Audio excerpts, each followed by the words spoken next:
Hello, welcome to week 5 of the VBL-S Season 10. My name is Sora. I'm coach of the Dover Delmice. This week we are up against the current leader of our division, the Boca Raton Belly Bolts, coached by Kodamron himself. Very important matchup for me because I am currently sitting at 1-3, near the bottom of the entire division. Thankfully, the division is kind of close right now. So a couple wins here. So I still play. I guess maybe a little unlucky for me.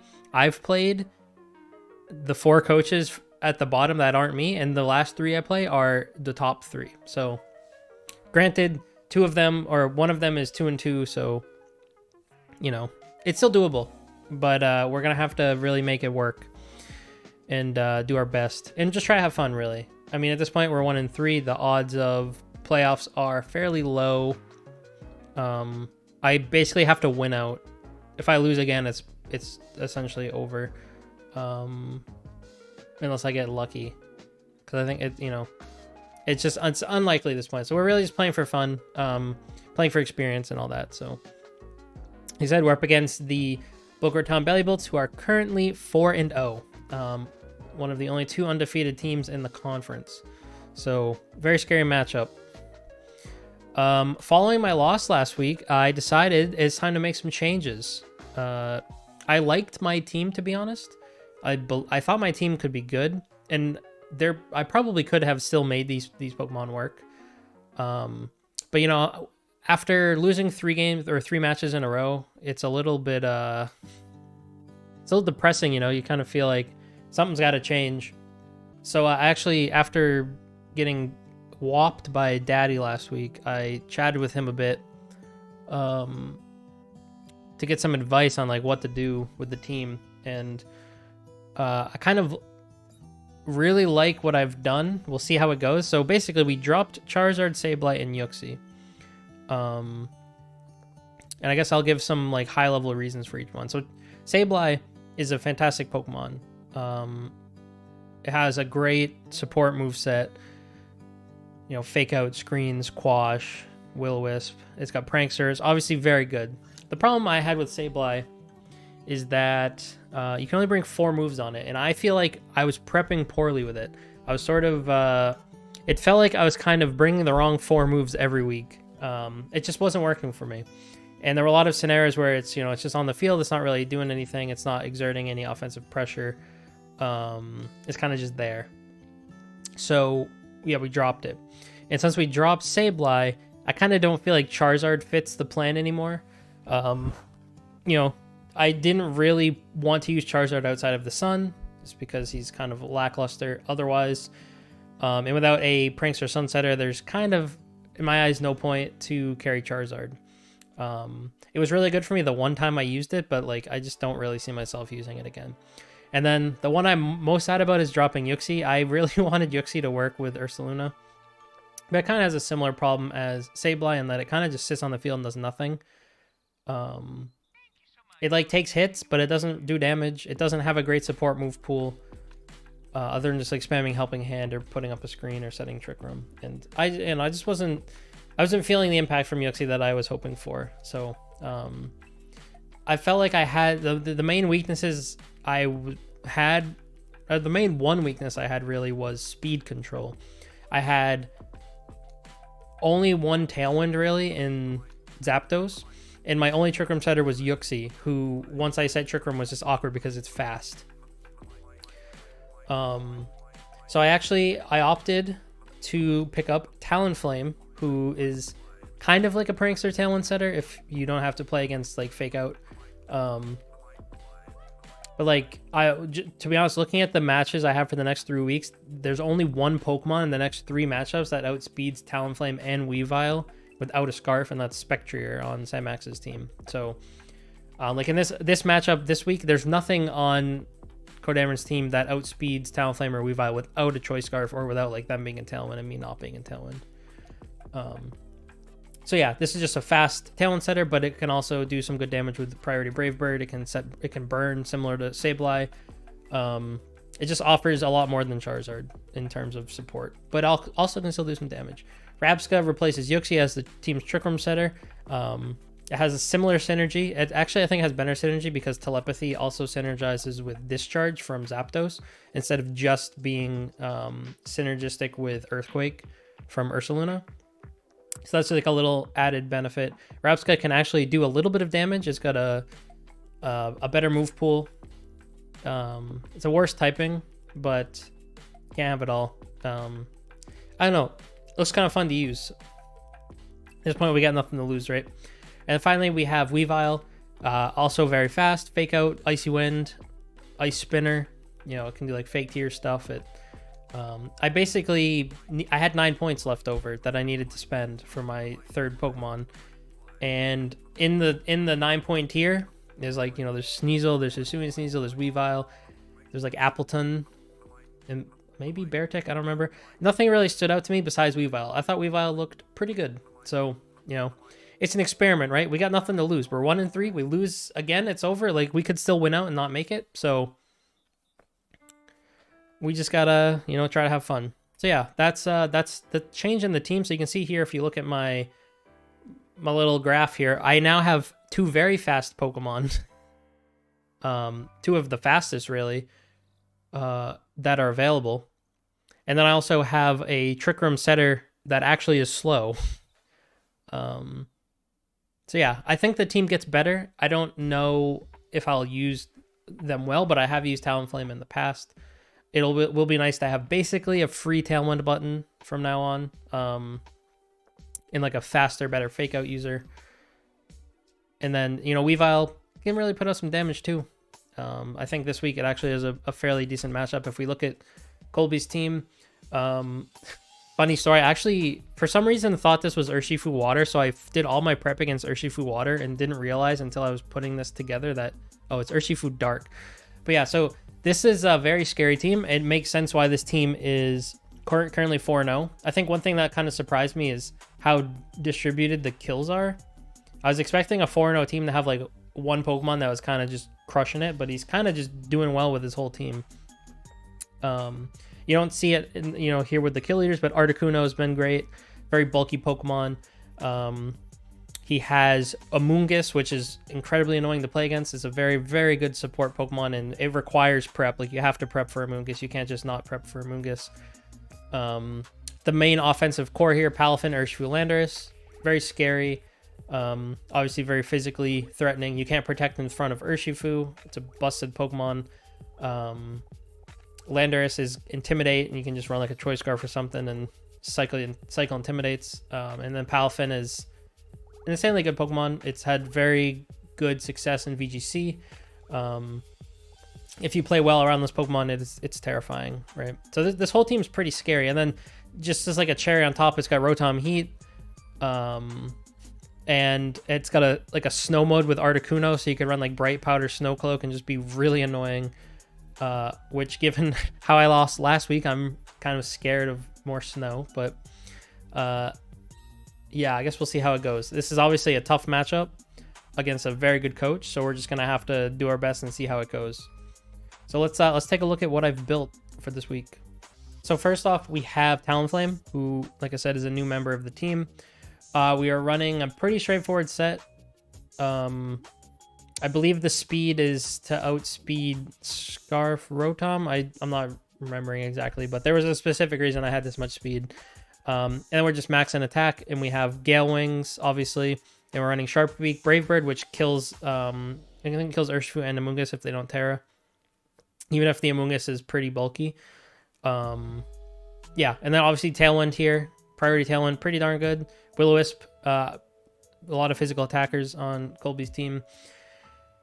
So we just got to, you know, maybe burn a couple. There's probably going to be a Lumberry on, I would say probably Palafin is what he's most commonly used it on. So that's something to be aware of. And then Quick Guard, you know, blocks Jet Punch, blocks Sucker Punch. Just generally useful. Wasn't really sure what else to put in the slot. I could have done like Protect. I could have done Flare Blitz, Taunt. But I felt like Quick Guard might help catch off guard. Next up, we have our boy Ursaluna. We are running a Guts Flame Orb set, Terra Ghost. once again. This time we're actually only running 2 attacks. We have Protect and Swords Dance. The idea here is that the type chart for Colby's team, he does not resist none of his. He has no steel type, or he has nothing that resists normal. So Facade hits literally everything on the team without Terra in the equation. So if I get a Swords Dance off, it doesn't. I don't have to be at +2. I can be at +1. If I'm +1 after Intimidate, burned, the Facade is killing everything on the team.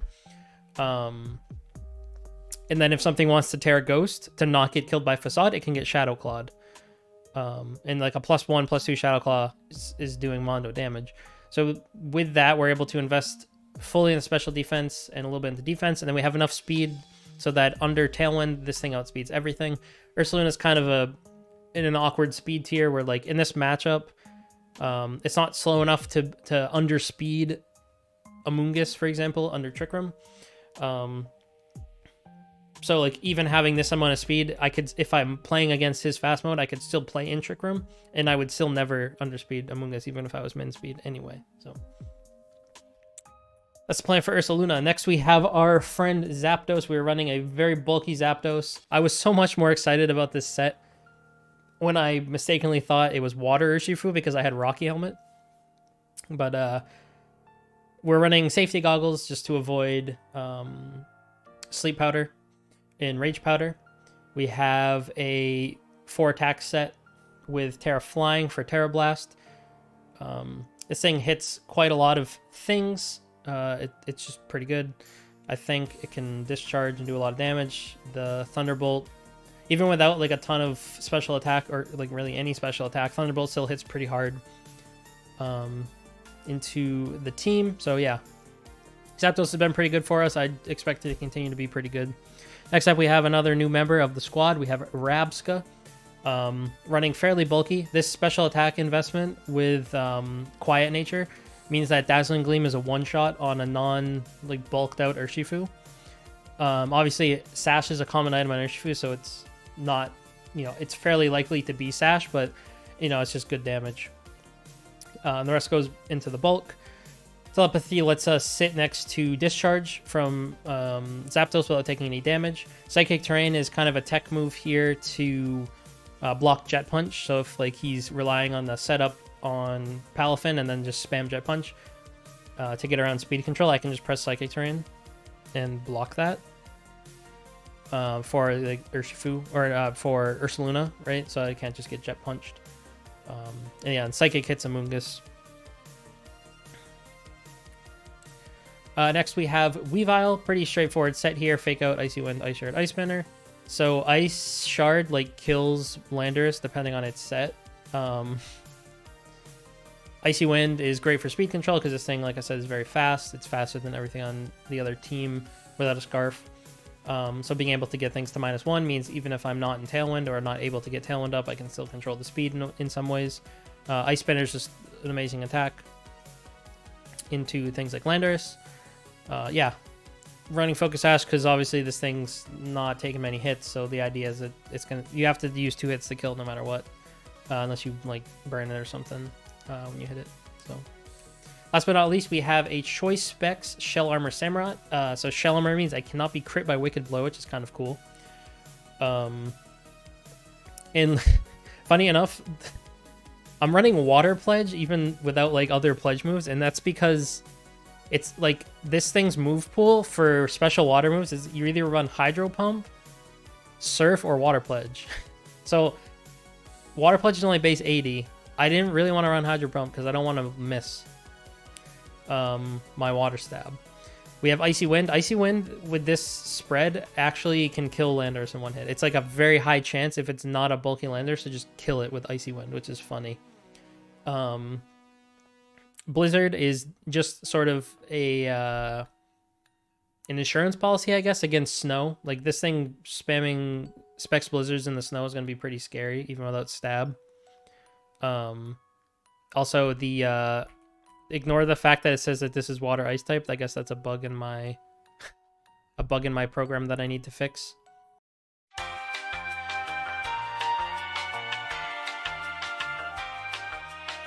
All right, yeah, I fixed the bug in my program, so now it shows the correct type.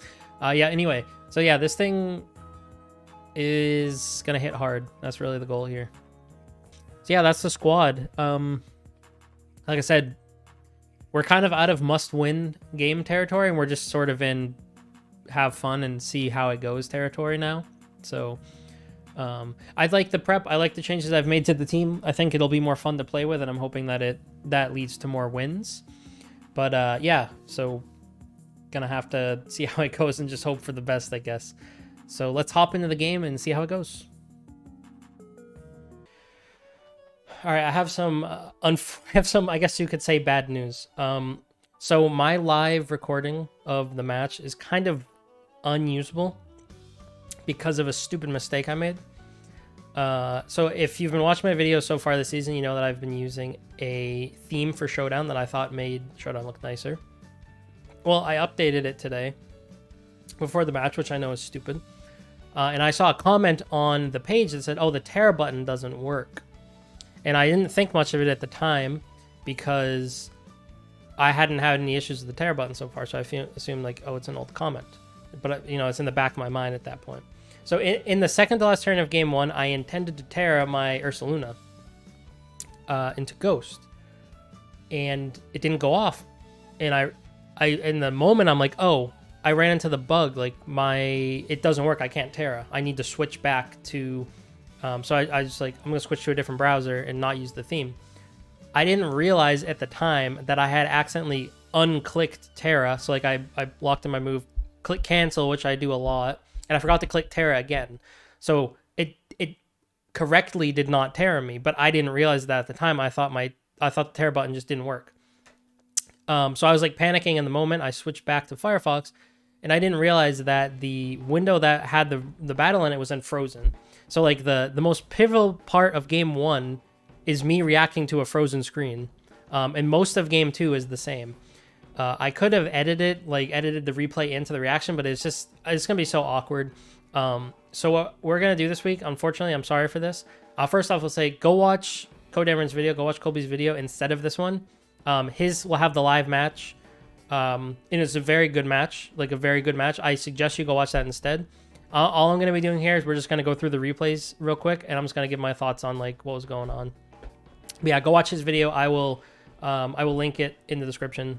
Please watch that instead. And yeah, let's take a look at the replays.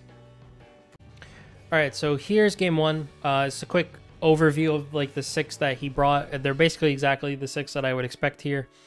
No Snover, so there's no Blizzard spam coming out most likely, but I had a pretty straightforward lead, I think, that I wanted to go for. So let's just keep this at normal speed. That's so slow. So on the lead, I wanted Talonflame Samurott because I can just I can Tailwind and Icy Wind. And Icy Wind actually, if it's not if he doesn't Terra and it's not AV, it just like kills. And if he switches Palafin, I get a speed drop on whatever comes in. So it seemed good. Here he's going to Terra Flying, which is fine. And I'm going to get Tailwind up. Icy Wind comes out, does a nice chunk. And then Palafin will flip turn. So that's pretty straightforward. It's now in its hero form or whatever you want to call it. Urshifu comes in. Terra Blast goes out in the Samurott. I hang on from that. I'm assuming Sash on Urshifu, and I'm spexed into Icy Wind. I don't want to just switch here and take a hit, so I just press Icy Wind again to break the Sash, and I quick guard, expecting a Sucker Punch to come out from Urshifu. So I reveal my quick guard here. It ends up not really mattering for anything. U-turn comes out from Landorus. And now I have 2 turns of Tailwind left. I'm still choice locked into Icy Wind. He's used his Terra. I have not used my Terra. Jet Punch comes out, does a little over half to Zapdos, and I take the Palafin out. And I just press Icy Wind again. I hang on the Thunderbolt. Here again, I'm worried about Sucker Punch, which, to be clear, I have not seen yet. But I say, okay, I'll switch Ursaluna out for Zapdos, and I'll just Icy Wind to break the Sash, which I assumed it was, Sash on Urshifu. Wicked Blow comes out to take out Samurott, and then Thunderbolt goes into Ursaluna. So from this position, Tailwind is over, but I've reduced their speed enough to the point that Zapdos outspeeds Urshifu, and from my perspective, Ursaluna outspeeds Rotom. So I was gonna go for the kill on the Thunderbolt on Urshifu and then just Facade on the Rotom. He switches in the Landorus, which still dies to Thunderbolt because it's teared in the flying. My Zapdos falls, and then I take out the Rotom. So here is the pivotal moment of the game. So he's used his Terra, I have not. I am Terra Ghost Ursaluna. All right. I know that if I Terra Ghost and he Wicked Blows, I die. I die to Wicked Blow if I Terra Ghost. If I don't Terra Ghost, I don't die to Wicked Blow, but I die to close combat. So this is where the mind game is. I think in the moment, I think that Terra Ghost Ursaluna is so obvious against his team because of Urshifu, and Palafin will often run fighting type moves as well. I just kind of felt like Terra Ghost made so much sense, especially since, like from my perspective, I'm running Facade and Shadow Claw as my 2 damaging moves. So Terra Ghost also gives me stab on Shadow Claw if I need it. So in this moment right now, I'm thinking to myself, if I Terra Ghost and he reads it and he presses Wicked Blow, I lose. If I don't Terra, which I kind of feel like, from my perspective in this moment, Terra-ing makes so much sense, right? Like that's what it's like. I haven't used it yet. It's the last turn of the game, no matter what. I should use it.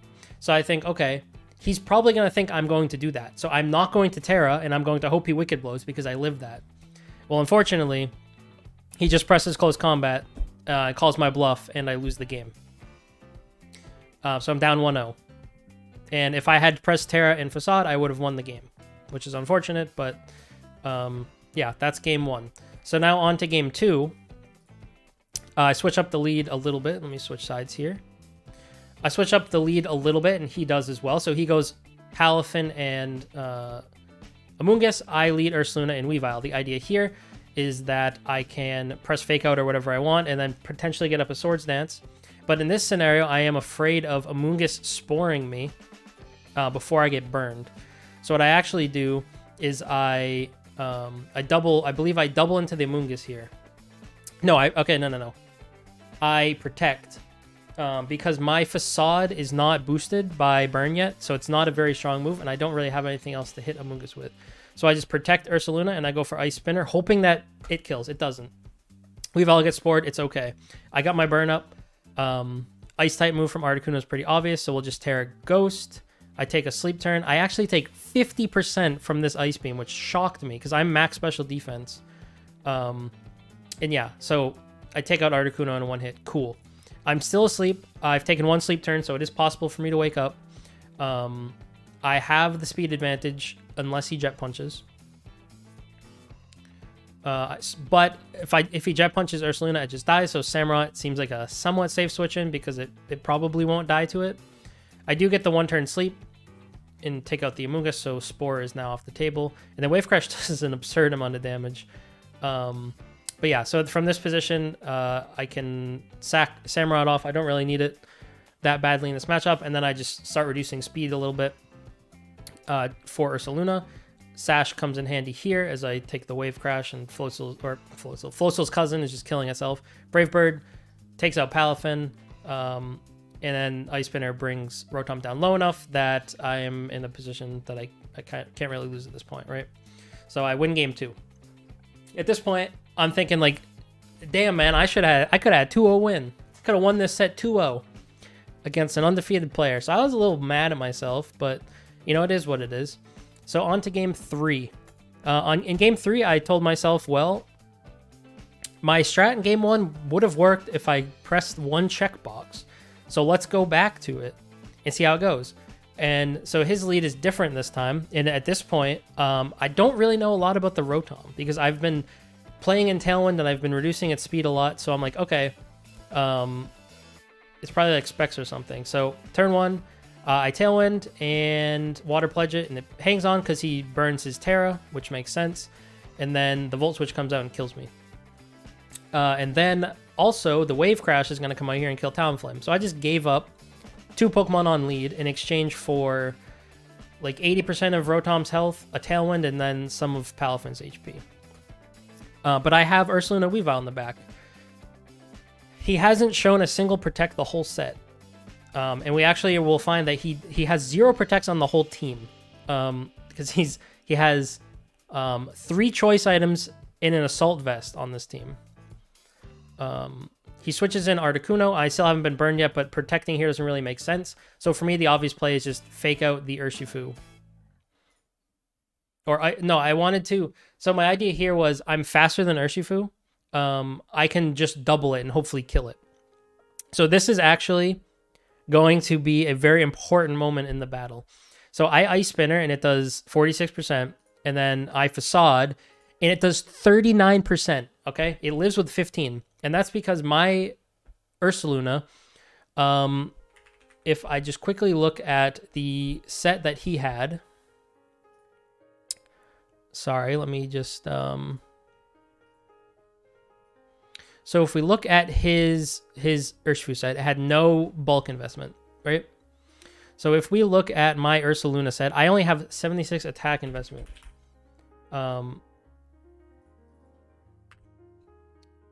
And I was not burned. So if we look, I did 39%, which is like a mid-roll. Let's just keep that in mind later. That if I had been, let's just keep that in mind for later. That's gonna come back and be important. So we go back to the match. Poison Jab comes out and the Weavile poisons me. It's Life Orb. So now oops. He's down to 5% health on Urshifu. Okay. Palafin's gonna come in. I'm Ice Sharding this turn because I again am expecting a Sucker Punch to come out and take out my Weavile, or even like do tons of damage to Ursaluna on its way out. So I Ice Shard into that slot on the Palafin switch and just kill Articuno. So I have 2 turns of Tailwind left. I have 2 Pokemon left, but Weavile is on its last legs, and it will die to anything. Rotom comes back out.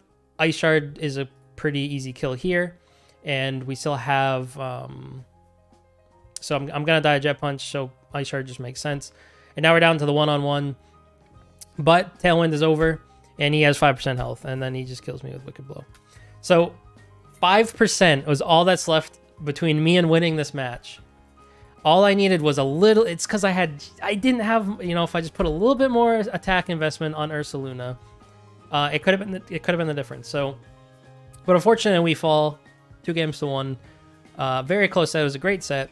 I'm obviously upset in hindsight that I didn't make the Terra play in game 1. But I tried to metagame too hard. I tried to be too big brain, and it kind of backfired. And so I lost, and I am now 1-4. I would say it's pretty safe to say that the playoff dream is like completely dead. But I mean, I've been having fun, so I guess that's okay then. All of my sets have been competitive except for last week. Like, look, this came down to 1 misplay game 1 and then 5%. Like, I rolled a 39 on... I mean, it came down to, like... Basically, if I had a little bit more attack investment, or, like, got a higher roll, maybe, I could have won. So, the margins were close. It's not like I've been getting blown out except for last week. So, yeah, I'm still having fun with it. And we have a couple weeks left to play. We play against Ben and Samax. I don't know which order. So we're just going to try to have fun. That's really the goal at this point. Obviously, we're not... It would have been really nice to beat, the undefeated player and start to come back, but it is what it is, So that's going to do it for this week. Sorry for the scuffed video. Definitely go watch Codameron's video. It'll be much better because it'll have live reactions and probably less salt. But yeah, thank you for watching, and we'll see you next week. Bye-bye.